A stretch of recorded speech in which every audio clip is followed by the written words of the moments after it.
Imagine you're a secret agent and your boss assigns you the mission. You have your target, your team, and of course, your obstacles.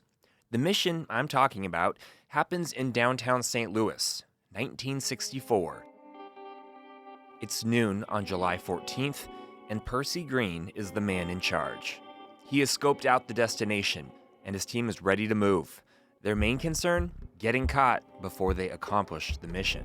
We saw some people that appeared to be walking in our direction, and we were wondering at the time whether or not someone had tipped off the police. Fortunately, the team's diversion in the heart of St. Louis is working.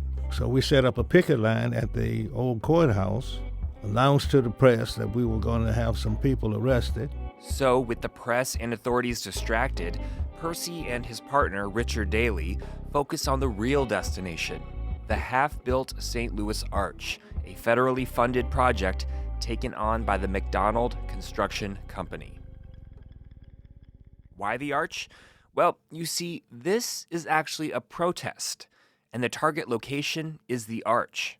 Percy Green is a black St. Louis-born activist and member of the Congress of Racial Equality, or CORE. His team at CORE finds the arch's construction crew has no black workers, and Percy wants the McDonald Construction Company to change that. He wants to let the world know a federally funded national monument is guilty of racial discrimination. Percy's solution? Civil disobedience, in the form of climbing the arch. They had a cylinder out ladder going up both legs of the arch, and we thought that we could return at some point in time and climb it in protest. At lunchtime, without a worker in sight on the arch grounds, Percy and Richard, a white Corps member, make their move. They disguise themselves as construction workers, Levi's, T-shirts, and boots. When we got to the leg of the arch, we just started climbing. And the men, the arch at the time, the men were working at the 300-foot point. I was going to ask, how high did you get? We climbed 125 feet up. Percy and Richard stop climbing there. They don't want to endanger workers by clogging the ladder in case of an accident. We made our point by climbing over 100 and some odd feet. Right. So it wouldn't be no point in trying to break any records or anything of that nature. It was most important. And then the men wait. Well, we were there for a good 5.5 hours. Wow. We told them at the time that we were going to stay there until they hired 1,000 blacks workers in all job classifications. Percy knows that number's outlandish. Only about 25 workers are at the arch grounds at a time during the day. Not to mention, Percy is working under a time limit because he still has to go to work that evening at his job. Even a daring activist has to pay his bills. Percy anticipates the police will be waiting to arrest them, so he's already hired a bail bondsman. That way, he can make it to work on time. But that doesn't mean Percy is going to let the police take him easily. And so between 5:30 and 6 o'clock, we decided to come down, and immediately, me being black, I was placed under arrest immediately. My partner, Dick Daly, they did arrest him until after I was arrested, and that's when he went limp. So we had a thing about not walking to jail. They were going to have to carry us, and our rationale was that if anyone should be arrested and be going to jail, it should be the builders of the arch, because they were denying African Americans decent paying jobs by discriminating against blacks. Percy is released in time to shower and make it to work before his shift starts at midnight. Little does Percy know, though, while his protest wouldn't bring any change to the arch's construction crew, it would lead to something else, a landmark employment discrimination case. One that goes all the way up to the Supreme Court. Welcome to Show Me the State, the program where we explore the strange, misunderstood stories of Missouri's past and try to figure out what really happened, why did it happen, and how has that shaped the state today. I'm Christopher Husted.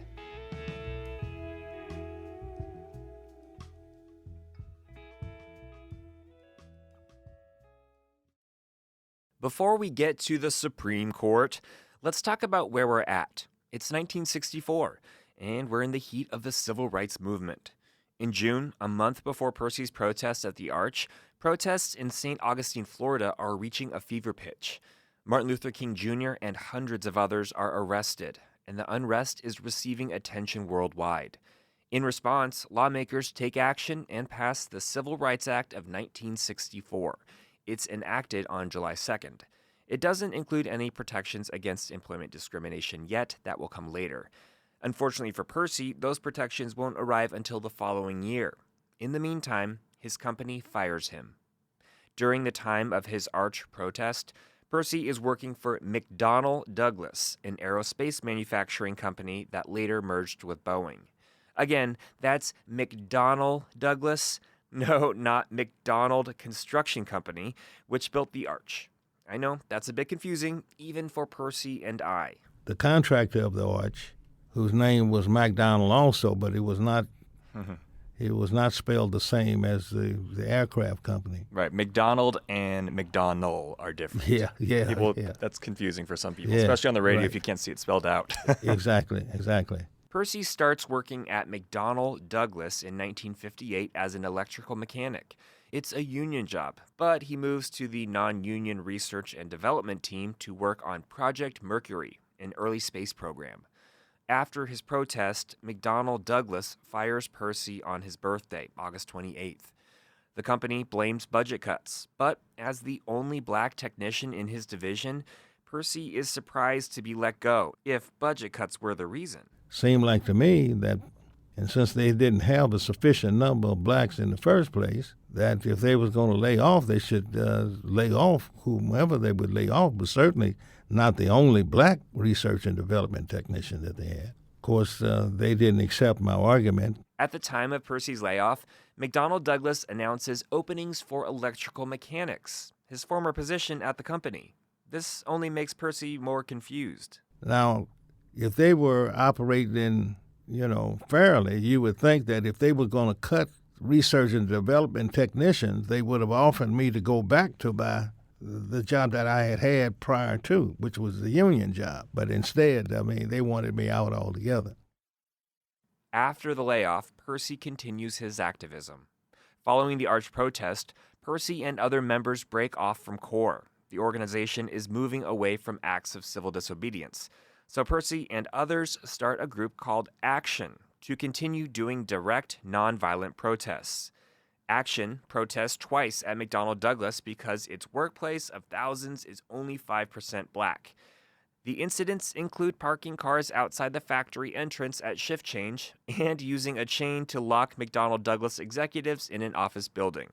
Despite these protests, Percy is looking to return to McDonnell Douglas. I was unemployed and I needed work, and the job was paying a pretty decent salary at the time, so. And you were qualified for it. And I was qualified, yeah. And that qualification is important. You see, in July 1965, 1 year after the Civil Rights Act of 1964 was enacted, Title VII of the Act goes into effect. What's Title VII? It prohibits employment discrimination on 5 protected classes. Those protected classes are race, color, religion, sex, and national origin.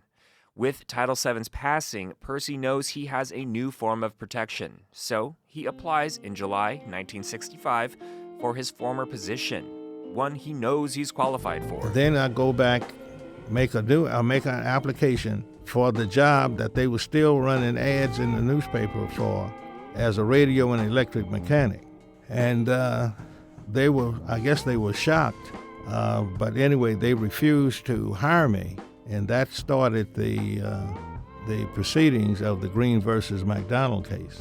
After the rejection, Percy files his case, McDonnell Douglas versus Green, on the basis of racial discrimination and unfair treatment due to civil rights activities. His case directly questions Title VII. How can his race be protected from discrimination if he isn't hired for a job that he's qualified for? Percy's case is one of the first to challenge Title VII. It's also one of the first individual discrimination cases. So the entire field of employment discrimination looked very different than it does today. Many of the cases challenged facially discriminatory employment practices that impacted many employees across the board. That's Sandra Sperino, professor of law at the University of Cincinnati College of Law. Her expertise is in employment discrimination. Having little precedence wasn't the only difficulty in Percy's case. Title VII cases can only be won if there is intentional discrimination, which can be very tough to prove. Chuck Henson is the trial practice professor of law at the University of Missouri School of Law. His expertise is in employment discrimination and Title VII. He says Title VII made employers hide obvious forms of discrimination, making it harder for employees to identify it. How are you able to prove employment discrimination when you don't actually have somebody saying, I'm firing you because you are a member of this protected class? It's called direct evidence of discrimination. Most direct evidence of discrimination went away, and we started to use code words or behave in different ways to signal the same thing, which is called circumstantial evidence. Percy's case first goes to the U.S. District Court for Eastern Missouri. Percy argues he was qualified for the job and wasn't hired due to his race and protest activities. McDonnell Douglas says Percy was rejected because those activities were illegal. The district court judge sides with McDonnell Douglas. Percy then appeals the case to the Eighth Circuit Court of Appeals. There, the judge looks at Percy's protest activities. The court rules those activities are a subjective reason to deny Percy a job because it ignores his qualifications. Because Percy was qualified and was still denied, the appeals court sides with Percy. Now, did McDonnell Douglas try to rework their strategy after this? No. Because they can't. No. That was the argument they made? Well, that's the argument they made. Yes. And now that that's removed, essentially. Well, for a moment. Okay. Right? So. Oh, no, there's more drama. There's more drama. Yes, of course there's more drama, right? That drama happens in the U.S. Supreme Court. McDonnell Douglas appeals the case after losing in the appeals court. And in 1973, almost 10 years after Percy was laid off by McDonnell Douglas, the case reaches the nation's highest court. In the meantime, Percy has not been sitting by idly. After McDonnell Douglas denied him his former position, Percy worked as an inspector at a furniture company. He then led a work training program in collaboration with the Office of Equal Opportunities Poverty Program. When the case reaches the Supreme Court, again in 1973, Percy is a third-year student at St. Louis University, studying for a bachelor's degree in political science. But finally, for Percy, the Supreme Court's ruling will determine the outcome of his long fight with McDonnell Douglas and set up a legal precedent for employment discrimination still used today. We'll be right back. McDonnell Douglas versus Green finally reaches the Supreme Court in 1973. It will become a landmark case for Title VII and employment discrimination. Because McDonnell Douglas was one of the first major cases that the Supreme Court took about Title VII, the courts were really still struggling to figure out how Title VII itself worked. The Supreme Court's ruling will help guide Title VII cases going forward. The court does this by creating a framework for deciding such cases. That framework is known as the McDonnell-Douglas Burden Shifting Framework. Kind of a mouthful, I know, so let's break it down. The McDonnell-Douglas Burden Shifting Framework happens in 3 steps. First, the plaintiff or employee must establish a prima facie case. I know, more confusing words. To put it simply, the employee must show discrimination might have taken place. In Mr. Green's case, for example, the court required him to show that he was in a protected class. So his protected class was race because he brought a race discrimination suit, that he applied for a job, which he did, that he met the basic qualifications for the job, and that the company passed him over and kept looking for people to fill the position. So Mr. Green met all of those factors. The second part of the framework involves the employer. They must give what the court calls a legitimate, non-discriminatory reason for rejecting the employee. In the case of McDonnell Douglas, their reason is Percy's illegal protests. In the second step, the court really wants to hear from the employer about what its reasoning is for why it made the decision that the parties are arguing about. If the employer gives an adequate reason, the burden then shifts back to the employee in the third step. That's where the framework gets its burden-shifting name. In this final step, the employee must show discrimination took place. They must prove the employer rejected them because of their protected class. How the Supreme Court defines this step is important. It says employees do not need direct proof of discrimination to win a Title VII case. And what McDonnell Douglas does is it clarifies that the plaintiff or the worker is not required to have smoking gun evidence in this third step. The employee is not required to have a statement from a supervisor saying something like, I refuse to hire you because of your race, or I refuse to hire you because of your sex. If the employer's reason seems fishy or is not credible, this alone can establish discrimination. So, to review, step 1, the employee shows discrimination might have happened. Then step 2, the employer gives a legitimate, non-discriminatory reason why they let go or didn't hire the employee. Then step 3, the employee shows evidence that they were rejected because of their protected class. With this framework in place, the Supreme Court sends the McDonnell Douglas versus Green case back down to the district court. They rule in favor of McDonnell Douglas because, on the third step, Percy is unable to prove he was rejected because of his race. And that's the rub of the framework. The employee may not need a smoking gun, but they still need evidence that is substantial enough to show intentional discrimination. Percy then appeals the case to the Eighth Circuit Court, which sides with McDonnell Douglas in January 1976, and thus closes the case almost 12 years after Percy's arch protest.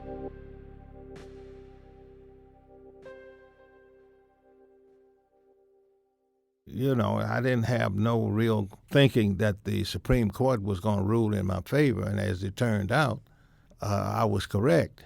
And so, therefore, with McDonnell having all of the influence of the representative, the senators, and all of the politics, and then if the Supreme Court was all white also, why would they go out of their way to be fair in reference to me? Under the McDonnell-Douglas burden-shifting framework, Percy finds he is unable to win his case. On that third step, it's simply too difficult to show substantial evidence of discrimination. Exactly 20 years later, it becomes even more difficult to win a Title VII case when the framework is reinterpreted. In 1993, the Supreme Court hears a new employment discrimination case. It's called St. Mary's Honor Center versus Hicks. The court rules the employer can give any legitimate, non-discriminatory reason, even if it isn't true. It takes the Supreme Court 20 years to explain, first of all, no, it doesn't have to be the real reason. It just has to be a reason. So long as an employer, in response to the prima facie case, says, no, here's my reason, then the presumption of discrimination, this proxy, goes away entirely. The employer bears no burden of proof at all. It's effectively asking someone to prove I didn't discriminate, and we've never asked for that. This interpretation makes step 3 even harder for the employee. And it's on the shoulders of the employee to prove it was because of race. And while showing that the employer lied could allow someone to say, yes, it was because of race, the fact that the employer lied doesn't prove that it was. So It always shifts back regardless. always, right? Just because you proved it was a lie doesn't mean you win. It only means that you could win. Percy says interpretations of his case have made it too hard to win in an employment discrimination suit today. The bar is set so high to prove cases of racial discrimination to the extent that you find very, very, very few lawyers that even want to take such case. But despite cases only becoming more difficult for employees to win over time, McDonnell Douglas versus Green is still very important today. McDonnell Douglas has had an incredible effect on employment discrimination law. In fact, I wrote a book called McDonnell Douglas, the most important case in employment discrimination law. So courts have used the test in more than 10,000 cases. And so Wow, almost 10,000? every intentional discrimination case that is filed uses McDonnell Douglas. Sandra says the framework tends to just distract judges. She says they need to focus on the discrimination in question. The court is worried about what this part of McDonnell Douglas means or what it doesn't mean, then the courts are really shying away from the main question in the case, which is, did discrimination happen? Henson says the framework has made cases even harder for employees to win if they are in multiple protected classes. God forbid you're a black woman. They never win. If you think about how things have evolved historically in our society, there are hierarchies, right? White men are at the top of the hierarchy. Then come white women. Then come others. At the bottom of other is black women. Henson says workers have little hope to win employment discrimination cases under the McDonnell-Douglas framework. If it were to change, he says it wouldn't be through the courts because the case is too established in Title VII law. Never going to happen. Look, you'd have to scrap this very important part of Title VII, which says intentional discrimination, and that the burden is on the employee to show intentional discrimination. Never going to happen. Could it be a legislative change? Well, it would have to happen that way, right? And again, where you been? Never going to happen. They can't agree on, that it's daylight when the sun's out. Percy says if one good thing came from his case, it's that technically, employees no longer need smoking gun evidence to win a case. See, before my particular case, the only way you could prove racial discrimination is if the person who committed the act would admit that they had willfully discriminated against the person. Right. And the likelihood of that was next to none. So the Green versus McDonnell case, at least it allowed for circumstantial evidence. So that part of it was positive, but it didn't help me economically. Although Percy didn't get the job or back pay he wanted from his case, he stayed busy in the St. Louis area. Action practiced direct protest for 20 years. He got a master's degree in social work from Washington University and managed housing development in St. Louis's Laclede town. And of course, he still supports social activism. Actions speak louder than words. You have to disrupt. People are not poor by choice, and therefore you have to bring about awareness or consciousness that the rich have to pay more, have to bear a great deal of the responsibility and not be so greedy. While Percy is still working to bring change in St. Louis, it's clear how his case has changed Title VII law. For better or worse, it has been used in more than 10,000 cases and has been interpreted by the Supreme Court more than 15 times. For the man who climbed the arch, one could say Percy Green's story started at the bottom. But his legacy in the fight against employment discrimination ensures he won't ever come down.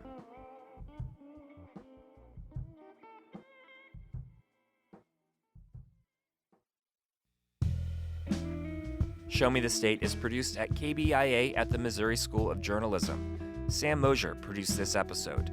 The supervising producer and reporter is me, Christopher Husted. Our managing editor is Ryan Famuliner. Our theme music and original scoring was created by Columbia band Loose Loose. Thank you to the Reynolds Journalism Institute and to the Kinder Institute on Constitutional Democracy.